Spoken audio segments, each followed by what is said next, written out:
Ya. Buenas tardes. Nuevamente estamos saliendo al aire con el programa Enrique Saúl, Buscando la Verdad, predicador de la Iglesia de Cristo. Vamos ya con el que vamos a grabar ahora, el número 72. El último CD habíamos visto. Hay muchas personas, y en estos días más que todo, ¿no? Está como diría, una epidemia. Todo el mundo está hablando de la venida de nuestro Señor Jesucristo. Y la verdad, hasta a veces causa un poco de desesperación. Bueno, son sentimientos encontrados que yo siento, ¿no? Cuando escucho tantas y cuantas cosas. Por allá, un predicador del Perú, Hugo dice que se llama, le hace hablar a una hermana, ¿no? Y dice de que esas son las revelaciones que Dios le da. Eso no puede ser, porque aquí en la palabra de Dios ya todo tenemos revelado. Entonces, confunden algunas cosas, ¿no? Por ejemplo, la gran tribulación. Ellos dicen que ya viene Jesús y hay que estar bien preparados, porque si es que no se preparan, pues se quedan acá y eso sería fatal según ellos, ¿no? En parte es razonable eso, lógicamente, pero aseguran con tanta vehemencia que Jesús ya viene. Nosotros habíamos visto que nadie, ni los ángeles del cielo, dice que saben cuándo se va a dar este evento. Y cuando le preguntaron los apóstoles, los discípulos que anduvieron juntos con nuestro Señor Jesucristo en su ministerio terrenal, ellos también le preguntaron. Y la contestación del Señor les dijo: no os toca saber a vosotros las razones que solamente el Padre ha puesto en su sola potestad.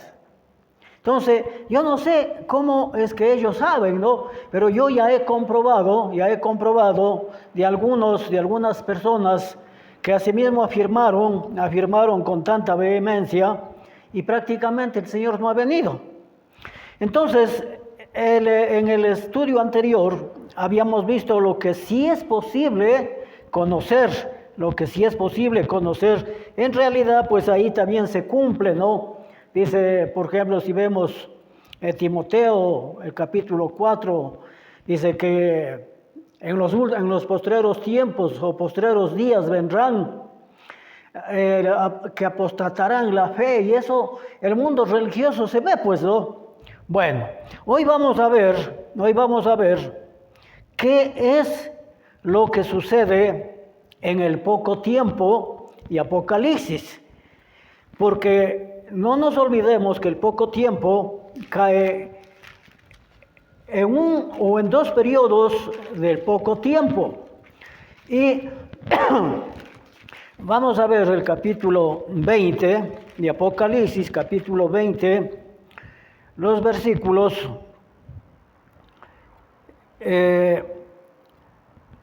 vamos a ver desde el 7, ¿no? Desde el 7. Dice: cuando los 1000 años se cumplan, Satanás será suelto de su prisión. Cuando se cumplan los 1000 años. Pero esos 1000 años no son literales que nosotros les podamos contar. Otra de las cosas que a mí me llama la atención es en que ya el arrebatamiento de la iglesia ya se va a dar, y que los quienes se quedan acá, los malos en este caso, según una hermana que predica, pues no, dice así este predicador Hugo, dice que mucha gente se queda. Entonces, nosotros vamos a ver, los 1000 años es un periodo de tiempo que nadie sabe. Es exactamente igual como la segunda venida de nuestro Señor Jesucristo. ¿Y por qué no podemos saber? Porque dice que un día para Dios es como 1000 años y 1000 años es como un día. Entonces, ¿cómo está contando él el tiempo? No lo sabemos.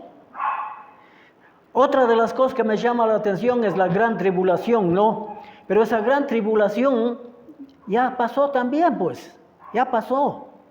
Y la gran tribulación se dio cuando Jerusalén fue terminada, Jerusalén, Judea, y no solamente los dos, sino que aún el pueblo de Judá, de Israel, llegó a su fin como el pueblo favorito que era de Dios. Eso se dio en el año 70. Y fíjense, fácilmente darnos de cuenta, ¿no? El Israel actual, ¿cuándo le reconocieron como país de la Organización Mundial de Naciones?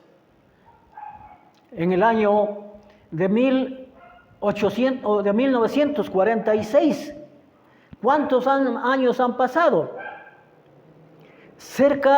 Yo tenía ese dato exacto, pero no lo tengo en este momento, pero me parece que fueron 1847 años. Eso demoró, demoró ese tiempo para que Israel sea nuevamente reconocido, no digo por Dios, sino por la Organización de Naciones Unidas. Entonces, fíjense, yo les pongo ejemplos de todo tipo, ¿no? Ya. Entonces, los mil años, nadie puede saber. Las señales que sí nos indica es que estamos viviendo ese periodo del milenio. Eso sí, porque prácticamente estamos viendo pues este mundo en general aquí en nuestro país, 5 o 6 muertos, todo eso es una señal de que se acerca el milenio, pero no sabemos cuándo. Bien, entonces aquí dice, cuando los 1000 años se cumplan, Satanás será suelto, ya, será suelto de la prisión, ¿no? Es decir, que él estaba preso o está preso en su propio cuartel. Vamos al 8. Y saldrá a engañar a las naciones que están en los 4 ángulos de la tierra. Saldrá a engañar a las naciones que están en los 4 ángulos de la tierra. Eso ya no es, para Satanás no es novedoso, pues, porque en la era primitiva de la iglesia engañó al Imperio Romano y a sus aliados. Y nosotros vemos que a la primera bestia, y tanto a la primera bestia como a la segunda, Satanás le dio el poder. ¿No? Entonces, en otras palabras, el enemigo de Dios siempre estuvo buscando la oportunidad de eliminarle a nuestro Señor Jesucristo. Tanto es así que le tentó durante 40 días y 40 noches. Una de las formas de tentarle le dijo, si eres el Hijo de Dios, lánzate de aquí abajo, porque él estaba en una parte muy alta, ¿no? Y le citó texto bíblico.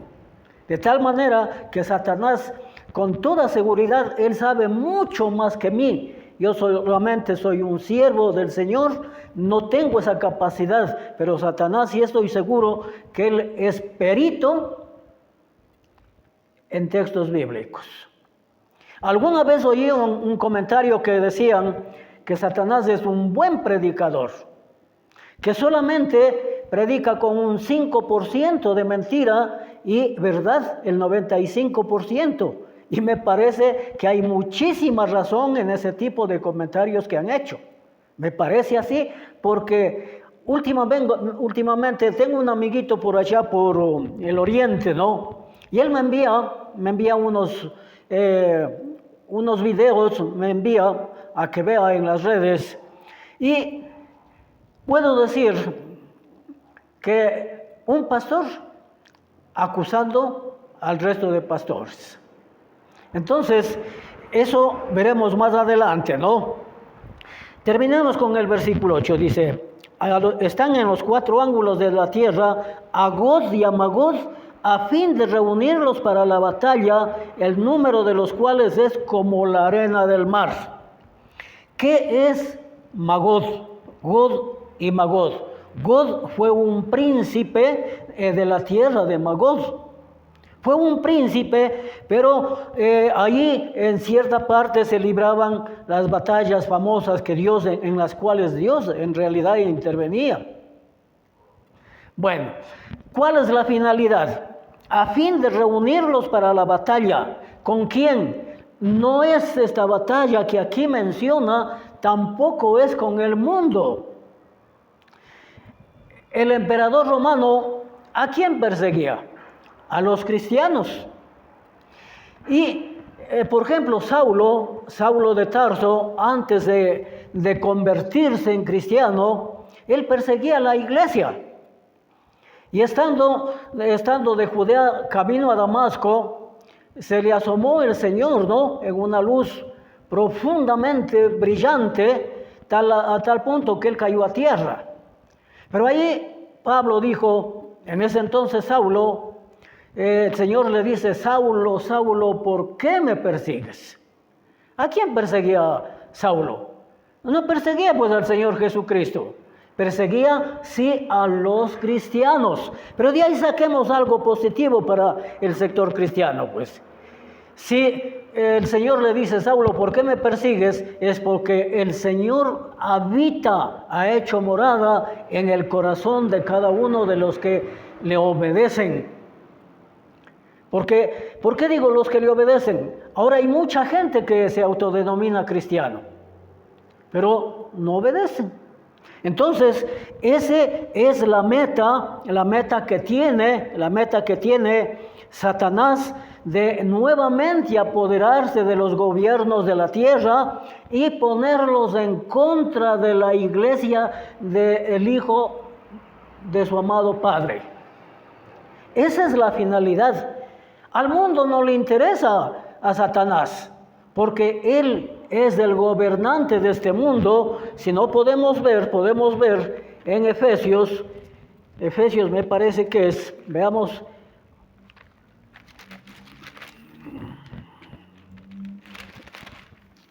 Efesios 2, fíjense en lo que dice: en los cuales anduvisteis en otro tiempo siguiendo la corriente de este mundo, conforme al príncipe de la potestad del aire. ¿Y quién es el príncipe? Satanás, pues. Ya, el espíritu que ahora opera en los hijos de desobediencia. Entonces, a Satanás no le interesa el mundo. ¿Por qué? Porque sabe que son suyos. Entonces aquí esta guerra, este engaño que pretende hacer, apoderarse de los gobiernos y ponerlos en contra de la iglesia, como lo hizo ya por el año 95, más bien dicho 81 al 95, cuando se apoderó de Domiciano. Y este Domiciano, aunque él ya era el segundo en perseguir, porque el primero en perseguir a los cristianos fue Nerón. Entonces, esa es la escena que él quiere volver a repetir. Y dice que la batalla, el número de los cuales es como la arena del mar. ¿Qué pensamos de este texto? Que el mundo entero, prácticamente, la mayoría está fuera de la obediencia de Dios, y a esas personas son las que van. Pongamos un ejemplo, ¿no? Ahorita, ¿qué se está dando? Por ejemplo, un conflicto bélico, ¿verdad? Ya. Para ellos dar una orden, aunque ellos ni siquiera contemplen cómo se están matándose. Entonces, esa es la misión que tiene Satanás cuando salga, terminándose los 1000 años de su prisión. Y el versículo 9: y subieron sobre la anchura de la tierra y rodearon el campamento de los santos y la ciudad amada, y de Dios descendió fuego del cielo y los consumió, y de Dios bajó fuego del cielo. A esta parte de aquí hay muchos que piensan que va a repetirse, o le llaman la gran tribulación. Pero estamos viendo que no hay tiempo, pues. Están ya reunidos como la arena del mar, subieron sobre la anchura de la tierra y rodearon el campamento de los santos y la ciudad amada de Dios, y descendió fuego del cielo. Entonces, no tenemos que preocuparnos del verdadero cristiano. Yo no me preocupo absolutamente de nada, de lo que los pastores están profetizando, de lo que, muchas cosas que dicen, no. Yo, gracias a mi Dios bendito, estoy de lo más tranquilo. Bueno, sigamos, ¿no? Veamos aquí el versículo 9, ¿no? Los consumió, dice, los consumió. Apocalipsis 14, 9 y 10.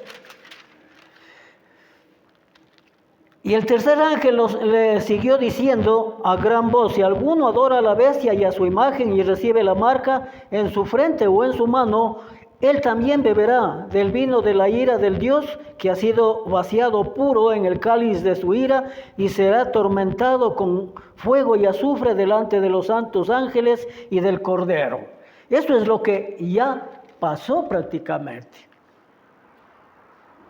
Pasó. En todo caso, nosotros estamos viendo que a ese tiempo, a ese poco de tiempo, le están atribuyendo tantas cosas que realmente, si es que Dios nos diera la vida, sería magnífico ver, ¿no? Bueno, eso es lo que ocurre en el poco de tiempo. No es, ¿cómo puedo decir? No es algo de asombrarse ni cosa parecida.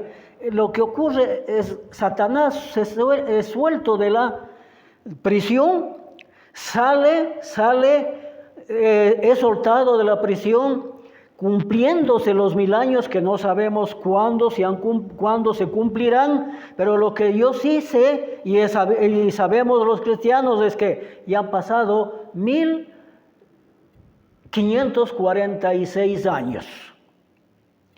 Según la teoría de los pastores, de los que profetizan los 1000 años terrenales, ya nuestro Señor Jesucristo estaría aquí en la tierra ya 546 años. Pero ¿quién le ha visto? Nadie.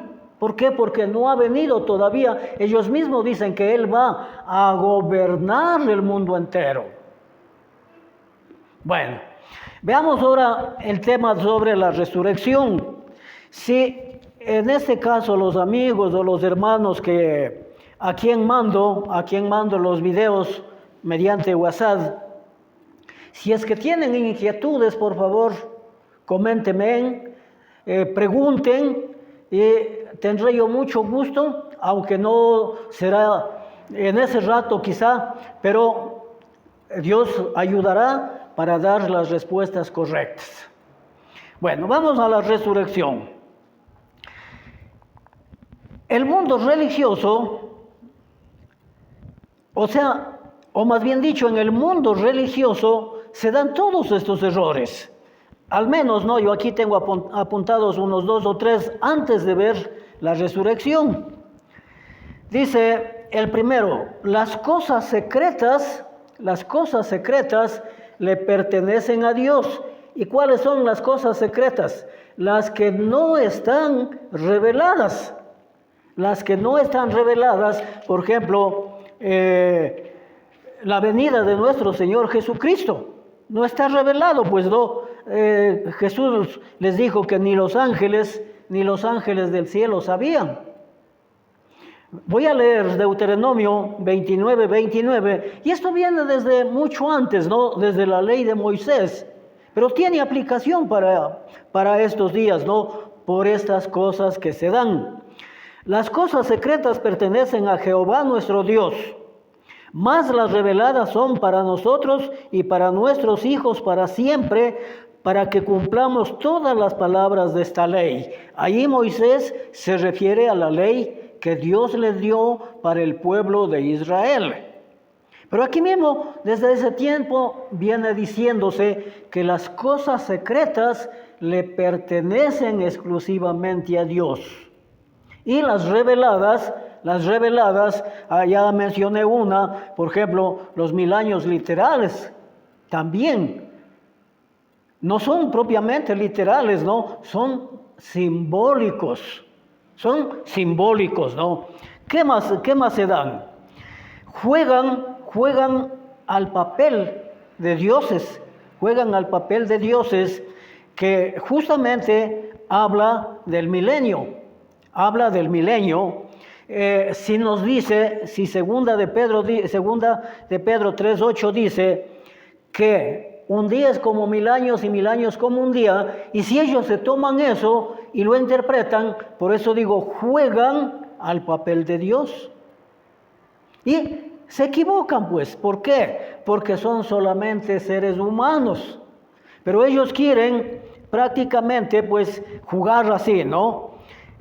Otra de las cosas, no pueden entender, no logran entender lo temporal de lo definitivo.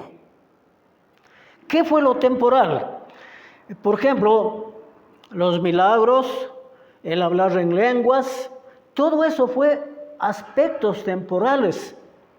Los milagros empezaron con nuestro Señor Jesucristo, que Él también, con mayor razón, pues, ¿no? Resucitó muertos, sanó a los paralíticos, dio vista a los ciegos. Pero veamos qué se daba atrás de todo eso.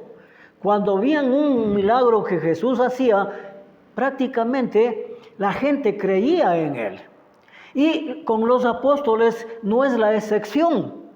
Cada milagro que ellos hacían, por ejemplo, ahí tenemos al paralítico, la gente creía.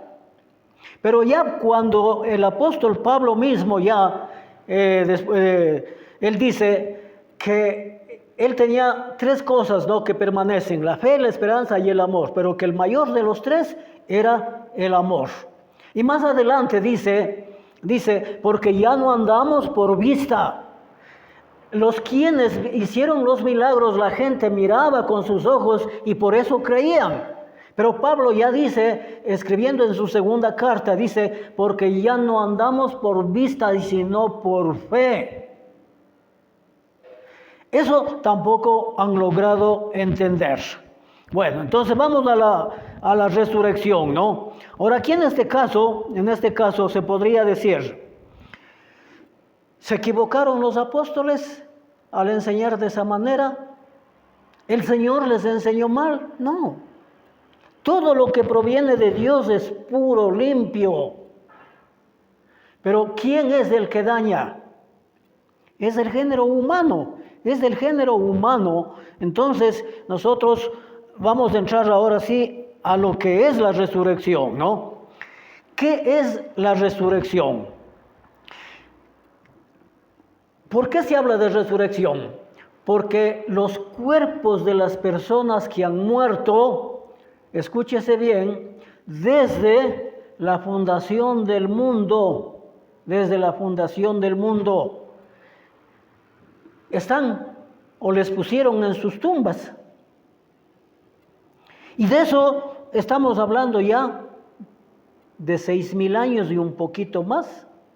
Si queremos decir 6,022 años.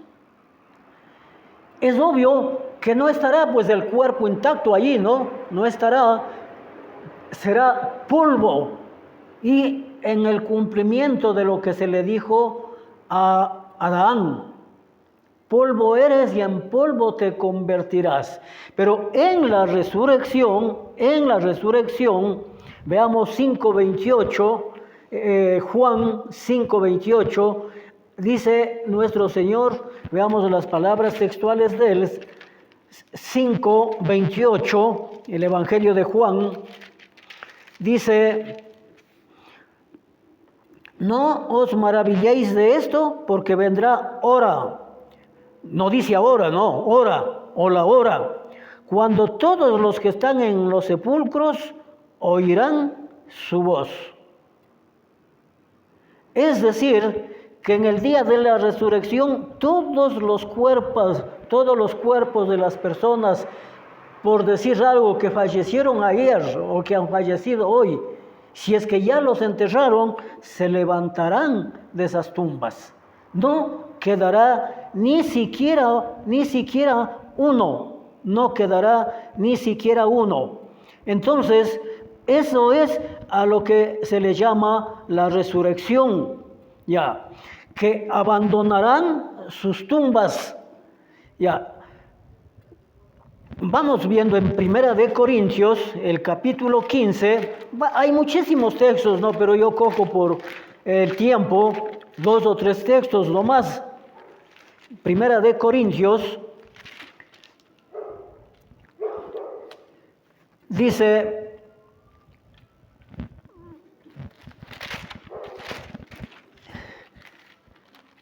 (15:52) en un momento, en un abrir y cerrar de ojos, a la final trompeta, porque se tocará la trompeta y los muertos serán resucitados incorruptibles y nosotros seremos transformados. ¿Qué significa? Bastará que se toque la trompeta, ¿no? Para que todos los muertos salgan de las tumbas. Y este predicador del Perú, hablando de la persona, es una mujer que predicó, dice que ella vio que se abrieron las tumbas y salieron los muertos y todo eso. Pura fantasía, pura fantasía. ¿Por qué? Porque cuando se dé eso, todos veremos eso. Ya, ¿qué más nos dice? Pero aquí hay algo muy importante, ¿no? Dice, y los muertos serán resucitados incorruptibles y nosotros seremos transformados. ¿Qué significa esta palabrita incorruptibles? Que ya no pueden dañarse con nada, ya son semejantes, podríamos decir, son inmortales. Si son incorruptibles, son inmortales, porque se aproxima el juicio y una persona que no va a adentrar a la vida eterna, a la gloria eterna, también tiene su cuerpo incorruptible. Pero en el caso contrario, si no fuera ya, también ese cuerpo está preparado para sufrir los tormentos de toda una eternidad. Eso es importante que nosotros analicemos aquí, ¿no? Incorruptibles, que no se pueden pervertir o dañarse como se dañan en las tumbas, pero no quedará ninguno de ellos en las tumbas. Si no, podemos ver el versículo 29 del Evangelio según San Juan 5:29, y los que hicieron lo bueno, ¿no? Los que hicieron lo bueno saldrán a resurrección de vida, mas los que hicieron lo malo a resurrección de condenación. Entonces, ese es el cuadro que nos pinta como se dice la palabra de Dios. Bueno, no hemos avanzado mucho, pero estos temas son muy importantes, son ausentes prácticamente de los púlpitos. No se escucha nomás esto. Continuaremos el día jueves con el resto, ¿no? Por hoy, muchísimas gracias.